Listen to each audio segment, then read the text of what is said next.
ഞാൻ ഇങ്ങോട്ട് വന്നാൽ കുറച്ചുകൂടി സൗകര്യമാണല്ലോ എന്നെ ഹരാസ് ചെയ്യാൻ. ഒരേ ഡിപ്പാർട്ട്മെന്റിലായതുകൊണ്ട് മറ്റെവിടെയെങ്കിലും വെച്ച് വീണ്ടും കാണേണ്ടി വരും.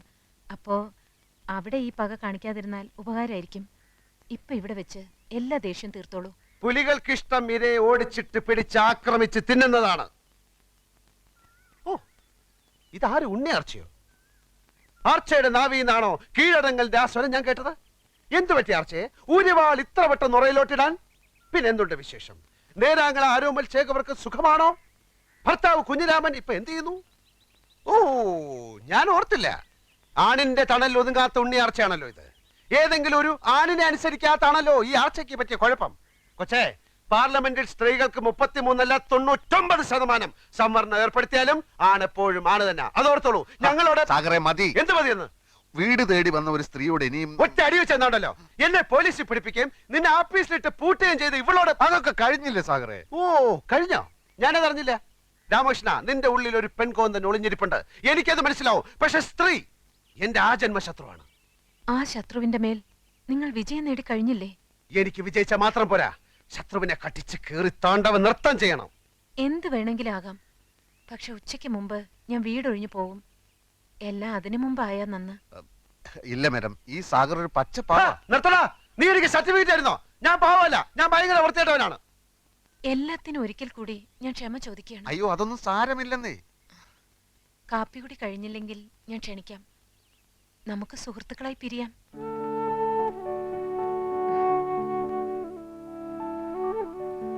വൻകിട രാഷ്ട്രങ്ങൾ തമ്മിൽ യുദ്ധങ്ങൾ ഉണ്ടാവാറുണ്ടല്ലോ. പിന്നീട് അവരൊരു മേശയ്ക്ക് ചുറ്റുമിരുന്ന് സന്ധി സംഭാഷണങ്ങൾ നടത്താറുമുണ്ട്. മിസ്റ്റർ സാഗറിനെയും ഞാൻ കാപ്പി കുടിക്കാൻ ക്ഷണിക്കുന്നു.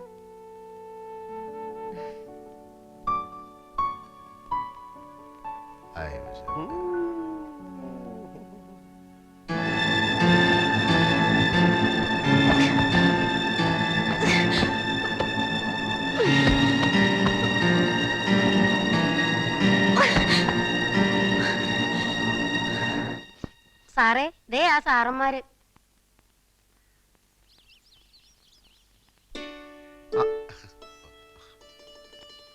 വരൂ വരൂ. Thank you so much. വരൂന്ന് വിചാരിച്ചതല്ല. സമാധാനമായി. അകത്തോട്ടിരിക്കാം. ത്രേസ്യമ്മേ, ബ്രേക്ക്ഫാസ്റ്റ് റെഡിയല്ലേ? വരൂ, കഴിക്കൂ. പെട്ടെന്നുള്ളൊരു വട്ടമേശ സമ്മേളനം ആയതുകൊണ്ട് കാര്യമായിട്ടൊന്നും ഉണ്ടാക്കാൻ പറ്റിയില്ല. ആളൊരു ഭക്ഷണപ്രിയനാണെന്ന് ശരീരം കണ്ടാൽ അറിയാം. മാഡം, ഇത്ര സിമ്പിൾ ആണെന്ന് ഞാൻ അറിഞ്ഞില്ല. സത്യത്തിൽ ഞങ്ങളാണ് ക്ഷമയോദിക്കുന്നത്. ഞങ്ങളല്ല, താൻ. ഞങ്ങൾ നോവലിസ്റ്റുകൾ ഒരു കഥാപാത്രത്തെ സൃഷ്ടിക്കുമ്പോൾ കഥാപാത്രത്തിന്റെ പ്രവൃത്തിയിലൂടെ, കഥാപാത്രത്തിന്റെ സംസാരത്തിലൂടെ ഒരു സ്വഭാവം വരച്ചു കാട്ടും. കഥ ഏതൊക്കെ വഴിത്തിരിവുകളിലൂടെ കടന്നുപോയാലും കഥാപാത്രത്തിന്റെ അടിസ്ഥാന സ്വഭാവം ആദ്യാവസാനം ഒന്ന് തന്നെയായിരിക്കും. അങ്ങനെ ഒരു ലോജിക് മാഡത്തിന്റെ സ്വഭാവത്തിൽ കാണാനില്ല. ഈ തപ്പിലെ പോലെ ചാടിക്കടിക്കും, അടുത്ത നിമിഷം മാൻപേടയാകും. What is this? ഈ ലോകത്തുള്ള കോടിക്കണക്കിന് ആളുകളുടെയും മനസ്സ് പഠിച്ച ആളാണോ ഒരു നോവലിസ്റ്റ്? എന്നല്ല, പിന്നെ എനിക്ക് ഈ കഥാപാത്രത്തെ ഒന്ന് പഠിച്ചാൽ കൊള്ളാമെന്നുണ്ട്. പഠിപ്പിച്ചാലും അത് പഠിക്കാനുള്ള കഴിവ് തനിക്കുണ്ടെന്ന് തോന്നുന്നില്ല. സ്ത്രീ തന്റെ ആജന്മ ശത്രുവാണെന്ന് പറഞ്ഞല്ലോ. തന്റെ അമ്മ തന്റെ ശത്രുവാണോ? പെങ്ങള് ശത്രുവാണോ? അതോ അമ്മ പെങ്ങന്മാരൊന്നും ഇല്ലാത്തവനാണോ താൻ? തന്റെ പൈങ്കിളി നോവലിലെ ഏതു നേരം ദിവാസ്വപ്നം കണ്ടുകൊണ്ട് നടക്കുന്ന വിഡ്ഢിക്കോതയല്ല യഥാർത്ഥ സ്ത്രീ. ഒരു പുരുഷനും യഥാർത്ഥ സ്ത്രീ അറിയില്ല, അവളുടെ മനസ്സറിയില്ല. IAS കാരനായ കളക്ടർ മുൻപിൽ നോക്കാതെ എന്നെ സസ്പെൻഡ് ചെയ്തു. കാരണം സ്ത്രീ അറിയാനുള്ള പഠിത്തം ആ ഇഡിയറ്റിനുമില്ല. എന്തുകൊണ്ട് ഞാൻ ഇയാളെ പൂട്ടിയിട്ടു? പൂട്ടിയിടുമ്പോ എന്റെ മനോവികാരം എന്തായിരുന്നു? അത് ചോദിക്കാനുള്ള ബുദ്ധി പോലും അയാൾക്കില്ല. കഥാപാത്രത്തെ പഠിക്കാൻ ഇറങ്ങിയിരിക്കുന്നു. പഠിപ്പിക്കാടോ, പഠിപ്പിക്ക എല്ലാരെയും. I am a self made woman. ഒരുത്തിന്റെ ഔദാര്യം ഇല്ലാതെയാണ് സ്വയം ഈ നിലയിലെത്തിയത്. ആരും എന്നെ തോൽപ്പിക്കാൻ ഞാൻ സമ്മതിക്കില്ല. എന്റെ തോൽവി ആഘോഷിക്കാൻ ഞാൻ അതിലും ഭേദം മരണമാണ്. എന്റെ മരണമാണ് നിങ്ങൾ ആഘോഷിക്കേണ്ടത്. മരിക്കാം, മരിക്കാൻ ഞാൻ. Yes, I'll kill myself. മരിക്കാൻ ഞാൻ, മരിക്കാം. രമേശ, എന്റെ കാശത്തുമ്പ എന്ന നോവലിലെ നായിക രാഗിനെ പോലെ വെയിൻ കട്ട് ചെയ്ത് മരിക്കാനുള്ള പുറപ്പെടാൻ തോന്നുന്നു. നീ കത്തി പിടിച്ചു വാങ്ങ.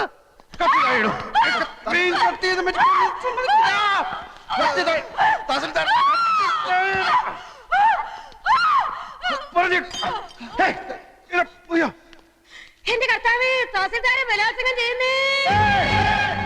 അവനത് ചെയ്യും. അവന്റെ എല്ലാ നോവലിലും ഉണ്ടല്ലോ 1-2 റേപ്പ്. ഈ എഴുത്തുകാരന്റെ ഉള്ളിലുള്ള ആഗ്രഹങ്ങളാണല്ലോ അവന്റെ രചനയിലൂടെ പുറത്തു വരുന്നത്. സാറൊന്ന് ചുമ്മാതിരിക്കുന്നുണ്ടോ? ഒരു തഹസിൽദാരെ വീട്ടിൽ കയറി റേപ്പ് ചെയ്യാനുള്ള ധൈര്യമൊന്നും കോട്ടപ്പുറത്തിനില്ല. അതില്ലാത്തതുകൊണ്ടാണല്ലോ മറ്റൊരുത്തിന് കൂട്ടുപിടിച്ചിരിക്കുന്നത്. എനിക്ക് വിശ്വസിക്കാൻ മേല. പിന്നെ എന്ത് പാടോ? പത്രങ്ങളിൽ മുഴുവൻ വെണ്ടക്കയിൽ വാർത്ത കൊടുത്തിരിക്കുന്നത്. അതിന് പത്രം എന്റെ മുഖത്തോട്ട് എറിയുന്ന എന്തിന്? സാറ് വാരികയുടെ ഉടമസ്ഥനും ഞാൻ അതിന്റെ എഡിറ്ററുമാണ്. അല്ലാതെ സാറ് ജന്മിയും ഞാൻ കുടിയാനൊന്നുമല്ല. അത് ഓർമ്മ വേണം. ഓ, എന്റെ വിഷമം താൻ മനസ്സിലാക്കാത്ത എന്താ? ഈ കിഴങ്ങന്റെ നോവല് വരാൻ തുടങ്ങിയ പിന്നെ നമ്മുടെ വാരികയൊന്ന് പച്ച പിടിക്കാൻ തുടങ്ങിയത്. ഇവൻ വല്ല കേസിലും പെട്ട അകത്തായ സാഗർ കോട്ടപ്പത്തൻ നോവൽ ഇതാ വരുന്നു എന്നും പറഞ്ഞ് അനൗൺസ് ചെയ്തിട്ട് ആഴ്ച 3 ജയിലിനകത്തിരുന്നു എഴുതാമല്ലോ. താൻ എന്നെ ഭ്രാന്ത് പിടിപ്പിക്കരുത്. ഇത് കേസ് റേപ്പാ. പോലീസുകാർ കൈയും കാലും തല്ലി ഒടിച്ചാ പിന്നെ ശരീരത്തിന്റെ ഏത് ഭാഗം വെച്ചാ എഴുതുന്നേ? പല്ലു വെച്ചോ, അതോ മൂക്ക് വെച്ചോ, അതോ മറ്റേതെങ്കിലും വെച്ചോ? വണ്ടി നിർത്തളൂ. സർ, മഞ്ചാടി വരിയുടെ മുതലാളി എഡിറ്റർ വന്നിട്ടുണ്ട്. ഓഹോ, വരാൻ പറയൂ. Yes sir. ഭരണകക്ഷിക്ക് പാദസേവ ചെയ്യാനൊന്നുമില്ലടോ ഞാൻ പത്രം നടത്തണേ. ഞാനിപ്പോ പോലീസ് സ്റ്റേഷനിൽ നിന്നാ. ലോക്കപ്പിലൊന്നും അല്ലടോ. സാർ ഇരിക്കണം. ആ, ഞാൻ മഞ്ചാടിയുടെ ഒരു സ്ഥിരം വായനക്കാരനാ. ആണോ? ആ, ഞാൻ മാമച്ച മുതലാളി.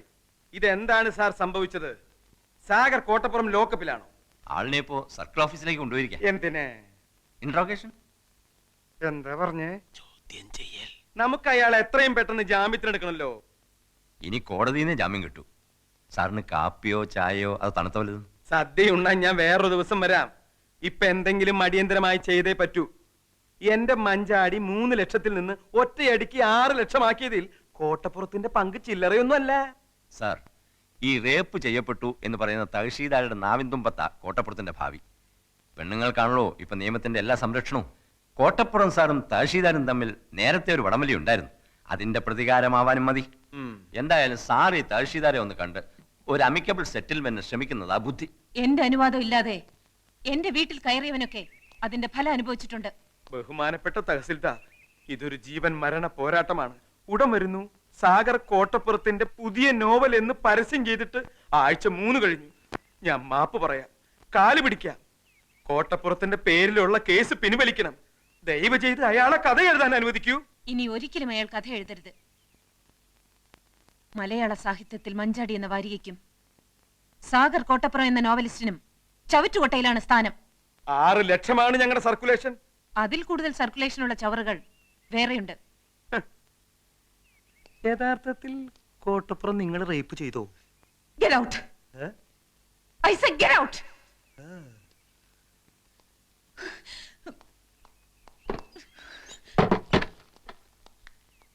ഇവളെ ഒരു തവണയല്ല പലതവണ റേപ്പ് ചെയ്യണം. ഒരു 10-50 കൊടുക്കാന്ന് പറ. എന്തിന് റേപ്പ് ചെയ്യാനാ? അതിനല്ല കേസി നൂരാൻ. എടോ, അക്കാര്യത്തിലേക്ക് കടക്കാൻ അവൾ അതിന് നിന്ന് തരണ്ടേ? പണം കൊടുക്കാൻ ആദ്യമേ പറയേണ്ടതായിരുന്നു. സാർ ഒന്നുകൂടി ഒന്ന് ശ്രമിക്കും. വേണ്ട. വേണം. വേണ? വേണം.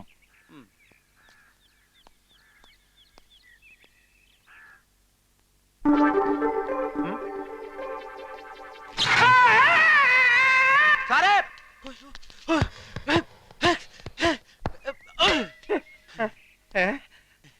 പവർ കട്ട് സമയത്ത് വരാം.